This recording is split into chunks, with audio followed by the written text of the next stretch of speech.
Hello, friends. This is Miss Tara with another edition of Bedtime Stories, The Wonderful Wizard of Oz.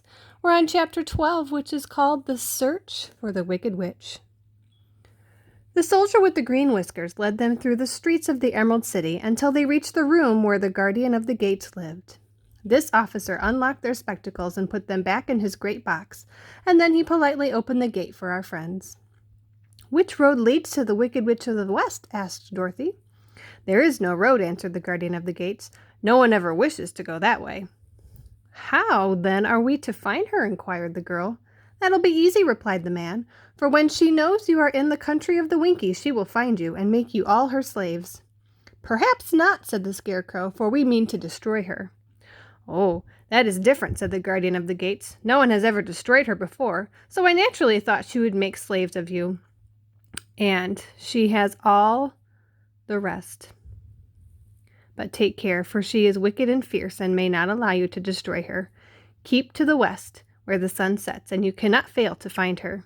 They thanked him and bade him goodbye, and turned toward the west, walking over fields of soft grass dotted here and there with daisies.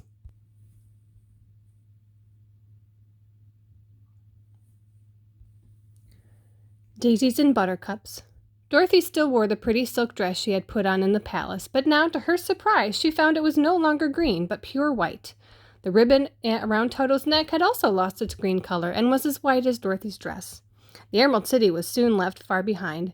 As they advanced in, the ground became rougher and hillier, for there were no farms nor houses in this country of the West. The ground was untilled. In the afternoon the sun shone hot in their faces, for there were no trees to offer them shade, so that before night Dorothy and Toto and the lion were tired, and lay down upon the grass and fell asleep, with the woodman and the Scarecrow keeping watch. Now the Wicked Witch of the West had but one eye, yet that was as powerful as a telescope and could see everywhere. So, as she sat in the door of her castle, she happened to look around and saw Dorothy lying asleep, with her friends all about her. There was a long distance off, but the Wicked Witch was angry to find them in her country, so she blew upon a silver whistle that hung around her neck. At once they came running to her from all directions, a pack of great wolves. They had long legs and fierce eyes and sharp teeth. "Go to these people," said the witch, "and tear them into pieces." "Are you not going to make them your slaves?" asked the leader of the wolves. "No," she answered. "One is tin and one of straw. One is a girl and another a lion. None of them is fit to work. You may tear them into small pieces."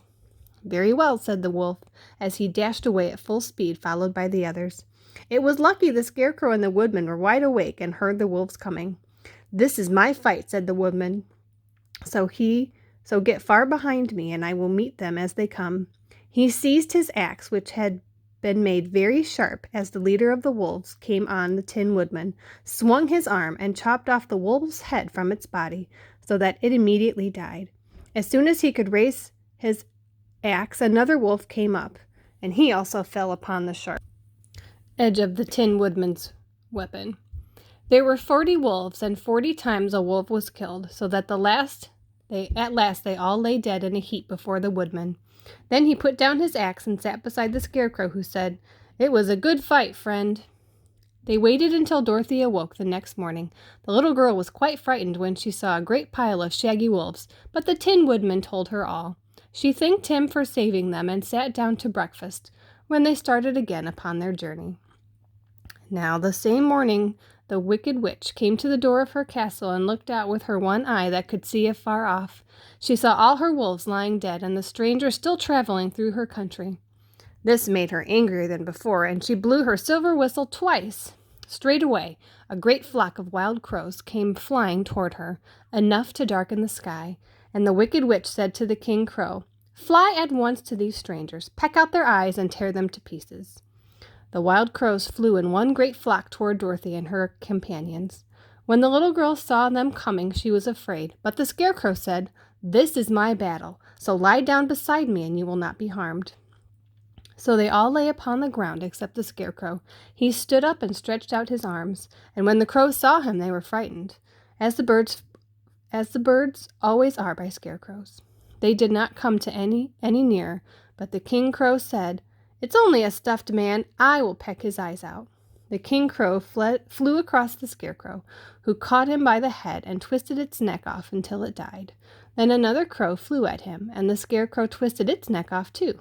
There were 40 crows, and 40 times the scarecrow twisted a neck until they were all laying dead beside him. Then he called his companions to rise, and again they went upon their journey. When the Wicked Witch looked out again and saw all her crows lying in a heap, she got into a terrible rage. She blew 3 times upon her silver whistle. Forthwith, there was a herd of great buzzing in the air. A swarm of black bees came flying toward her. "Go to the strangers and sting them to death," commanded the witch, and the bees turned and flew rapidly until they came to where Dorothy and her friends were walking. But the woodman had seen them coming, and the scarecrow had decided what to do. "Take out my straw and scatter it over the little girl and the dog and the lion," he said to the woodman, "and the bees cannot sting them." This the woodman did, and Dorothy lay close to the lion and held Toto in her arms. The straw covered them entirely. The bees came and found no one but the woodman to sting, so they flew off at him and broke off all their stings against the tin, without hurting the woodman at all. And bees cannot live without their stings, and are broken. That was the end of the black bees, and they lay scattered thick among the woodmen in little heaps of fine coal. Then Dorothy and the lion got up, and the girl helped the Tin Woodman put the straw back into the scarecrow again until he was good as ever. So they started upon their journey once more. The Wicked Witch was so angry that she saw her black bees in little heaps like fine coal that she stamped her foot and tore her hair and gnashed her teeth. And then she called a dozen of her slaves, who were the Winkies, and gave them sharp spears, telling them to go to the strangers and destroy them. The Winkies were not a brave people, but they had to do what they were told. So they marched until they came near to Dorothy. The lion gave a great roar and sprang toward them, and the poor Winkies were so frightened that they ran back as fast as they could. When they returned to the castle, the Wicked Witch beat them with a strap and sent them back to their work, after which she sat down to think. What would she do next? She could not understand how all her plans to destroy the strangers had failed. She was a powerful witch, and as well a wicked one, and soon made up her mind how to act. There in her cupboard a golden cap with a circle of diamonds and rubies running around it. This golden cap had a charm. Whoever owned it could call 3 times upon the winged monkeys, who would obey any order they were given. But no person could command these strange creatures more than 3 times. Twice already the Wicked Witch had used the charm of the cap. Once when she had made the Winkies her slave and set herself to rule over their country. The winged monkeys helped her do this. The second time was when she had fought against the Great Oz himself and driven him out of the land of the West. The winged monkeys had also helped her in doing this.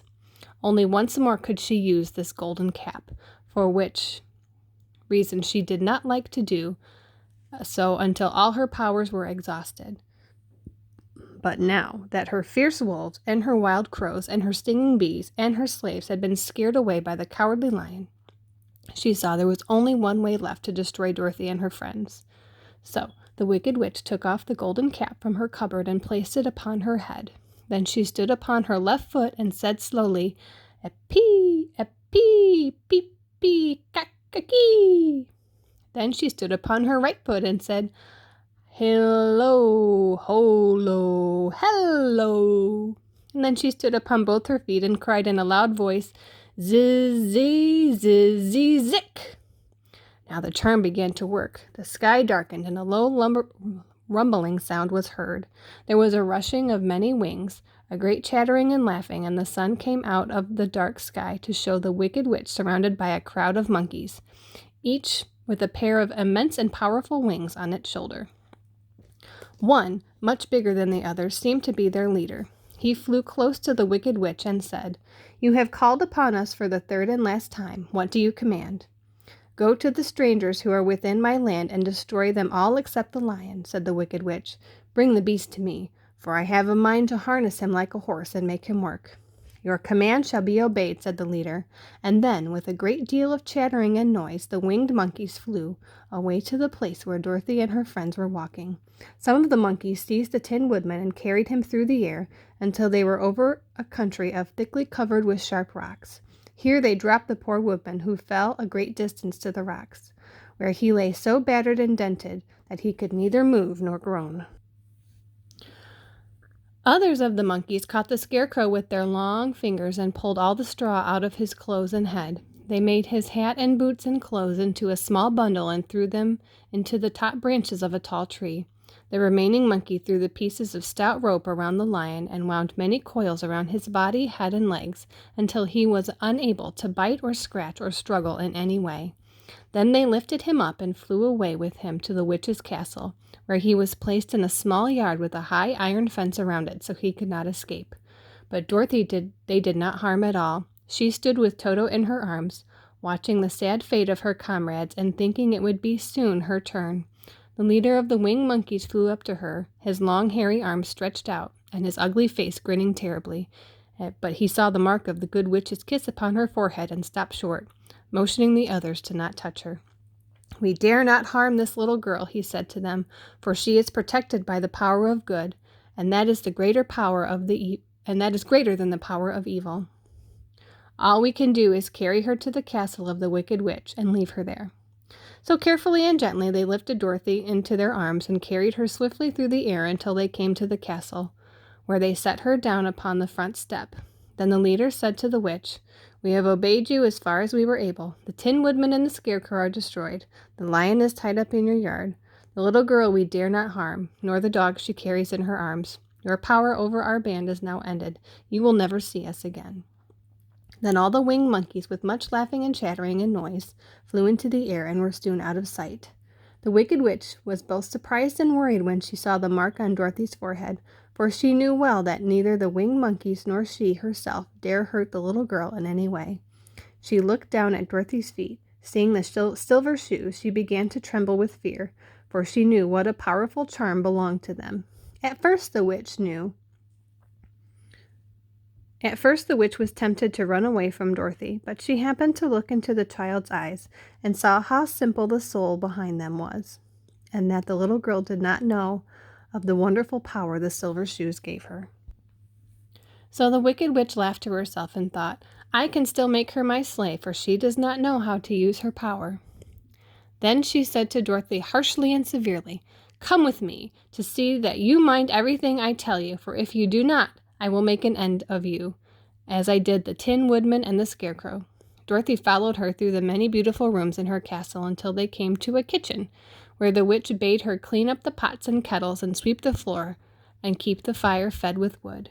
Dorothy went to work meekly, with her mind made up to work as hard as she could, for she was glad the wicked witch had decided not to kill her.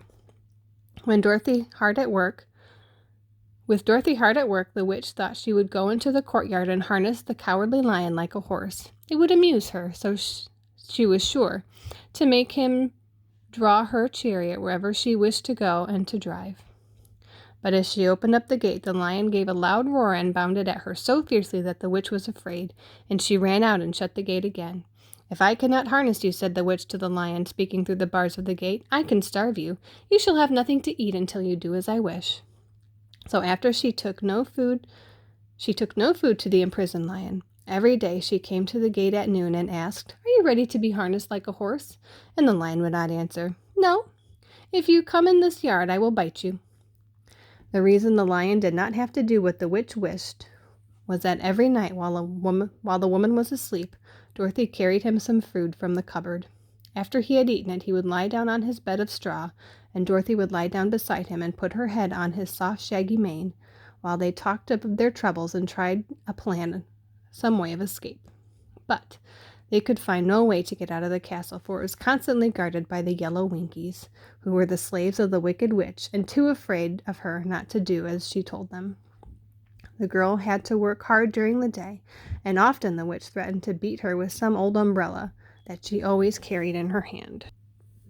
But in truth, she did not dare strike Dorothy because of the mark upon her forehead. The child did not know this and was full of fear for herself and Toto. Once the witch struck Toto a blow with her umbrella and the brave little dog flew at her and bit her leg in return. The witch did not bleed where she was bitten, for she was wicked and the blood in her had dried up many years ago.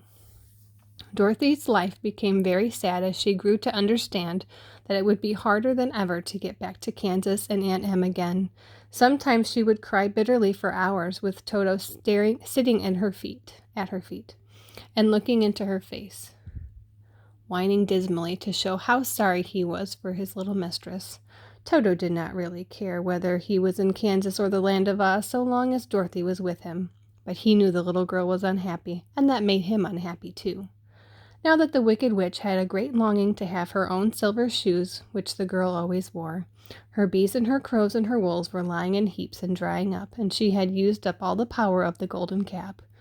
But if she could only get a hold of the silver shoes, they would give her more power than all the other things she had lost.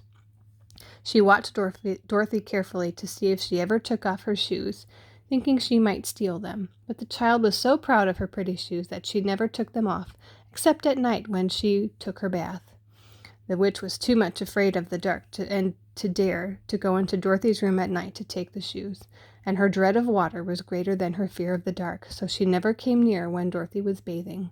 Indeed, the old witch never touched water, nor ever let water touch her in any way. But the wicked creature was very cunning, and she finally thought of a trick that would give her what she wanted. She placed a bar of iron at the middle of the kitchen door, and then by magic arts made the iron invisible to human eyes. So when Dorothy walked across the floor, she stumbled over the bar, not being able to see it, and fell at full length. She was not much hurt, but in her fall one of the silver shoes came off, and before she could reach it, the Wicked Witch had snatched it away and put it on her own skinny foot. The wicked woman was greatly pleased with the success of her trick, for as long as she had one of the shoes, she owned half of the power of their charm, and Dorothy could not use it against her, had she known how to do so. The little girl, seeing she had lost one of the pretty shoes, grew angry and said to the witch, "Give me back my shoe."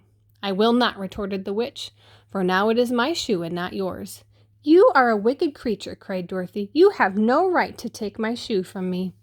"I shall keep it just the same," said the witch, laughing at her, "and some day I shall get the other one from you too." This made Dorothy so very angry that she picked up a bucket of water that stood near and dashed it over the witch, wetting her from head to foot. Instantly the wicked woman gave a loud cry of fear, and then Dorothy looked at her in wonder as the witch began to shrink and fall away. "See what you have done," she screamed. "In a minute I shall melt away." "I'm very sorry indeed," said Dorothy, who was truly frightened to see the witch actually melting away like brown sugar before her eyes. "Didn't you know water would be the end of me?" asked the witch in a wailing, despairing voice. "Of course not," answered Dorothy. "How should I?" "Well, in a few minutes I shall all be melted, and you will have the castle to yourself. I have been wicked in my day, but I never thought a little girl like you would ever be able to melt me and end my wicked deeds. Look out! Here I go!" With these words, the witch fell down into a brown, melted, shapeless mass and began to spread over the clean boards of the kitchen floor. Seeing that she really melted away to nothing, Dorothy drew another bucket of water and threw it over the mess. Then she swept it all out the door, after picking out the silver shoe, which was all that was left of the old woman. She cleaned it up and dried it with a cloth and put it on her foot again. Then, being at last free to do as she chose, she ran out into the courtyard to tell the lion that the Wicked Witch of the West had come to an end, and that they were no longer prisoners in a strange land.